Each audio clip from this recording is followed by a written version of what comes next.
खुदावंद के पाक कलाम में से पैदाइश की किताब उसका बाप नंबर 13। और इब्राहिम मिस्र से अपनी बीवी और अपने सब माल और लूत को साथ लेकर कनान के जनूब की तरफ चला।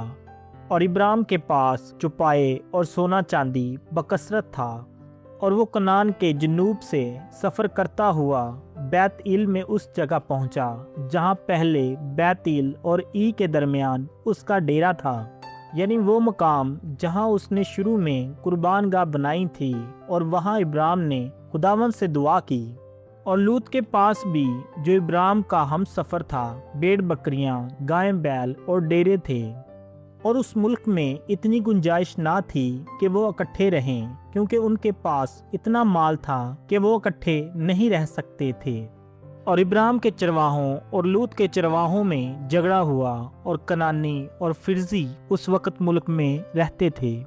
तब इब्राहिम ने लूत से कहा कि मेरे और तेरे दरमियान और मेरे चरवाहों और तेरे चरवाहों के दरमियान झगड़ा ना हुआ करे, क्योंकि हम भाई हैं। क्या ये सारा मुल्क तेरे सामने नहीं? सो तू मुझसे अलग हो जा।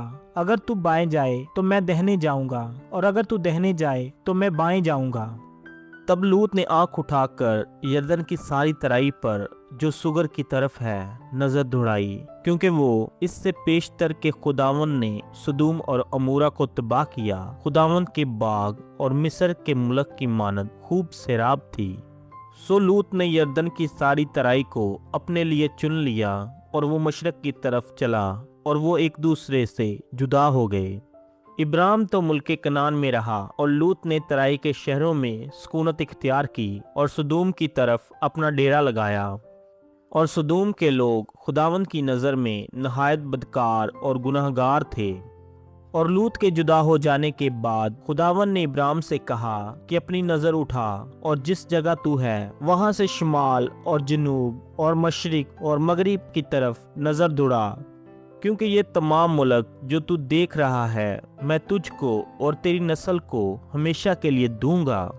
और मैं तेरी नस्ल को खाक के ज़रों की मानद बनाऊंगा, ऐसा कि अगर कोई शख्स खाक के ज़रों को गिन सके तो तेरी नस्ल भी गिन ली जाएगी। उठ और इस मुल्क के तुलो अर्ज में सैर कर, क्योंकि मैं इसे तुझे दूंगा। और इब्राहिम ने अपना डेरा उठाया और ममरे के बलूतों में जो हब्रून में है जाकर रहने लगा, और वहां खुदावंद के लिए एक कुर्बान गाह बनाई। खुदावंद के पाक कलाम के वसीला से हम सब पर खुदावंद की बरकत हो। खुदावंद का शुक्र हो। आमीन।